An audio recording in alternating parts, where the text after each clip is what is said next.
Welcome to our 5 on 5. Please be joined today by Darren Borgias. He's the Southwest Oregon Forest Project Director for the Nature Conservancy. Darren, good to see you. Thanks for being here. Thank you very much for having me. So you, along with your partners, burned almost 1,000 acres in about 4 weeks' time in the Ashland watershed. It appeared to be pretty quick, but you guys have been working on this for a long time. What did you have to do?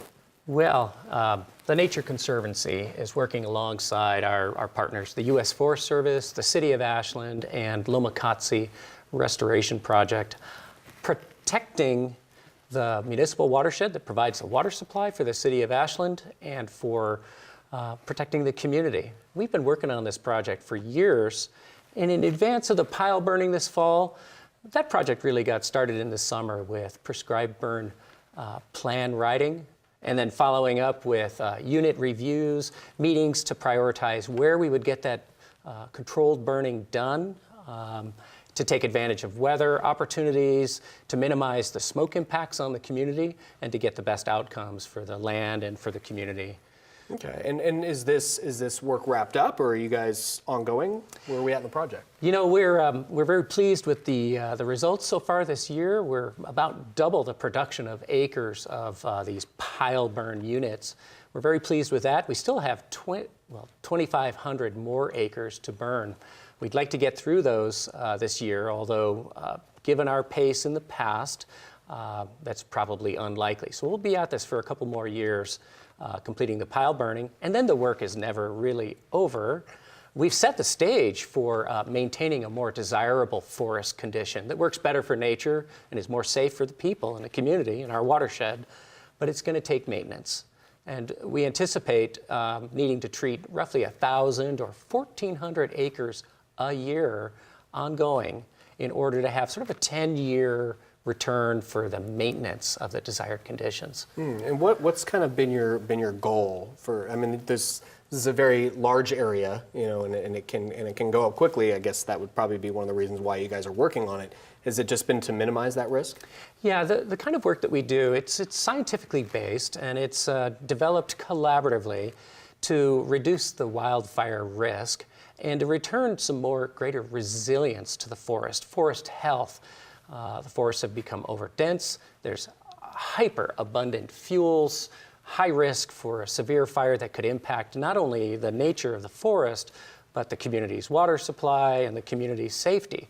So using the best available science, we've been thinning the forest, reducing the fuels. We start with piling those fuels in small piles that can be safely burned during the winter.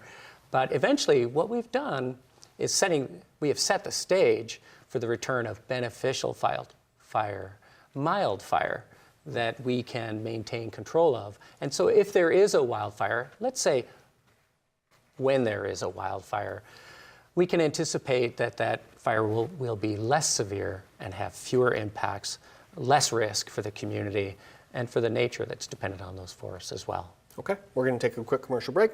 We'll have much more in just a moment. Stay with us.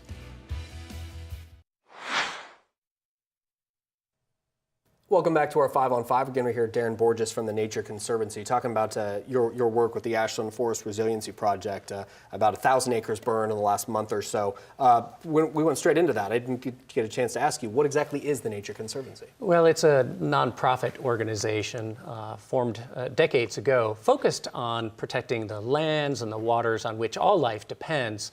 Special attention on both the needs of nature, but also of people. Okay. So we really work on developing partnerships and the kind of collaboration that can bring in science and community engagement to give us sound projects that people can feel confident in, especially to address these urgent problems like the severe wildfires that we're seeing in summers. Yeah, and with what we saw recently in Southern Oregon as well as in Northern California, have you noticed an increased interest in your work? Well, there's been a profound uptick in interest in this kind of work, concern about the wildfire impacts on people, the impacts of smoke. Our hearts go out to the communities, the families that have been impacted, and we know that kind of fire behavior could develop here in our backyard as well. So it's imperative, and people understand. We need to start this kind of work. There's a national model, essentially, that the Ashland community and the Forest Service and Lomakatsi and the Conservancy have established.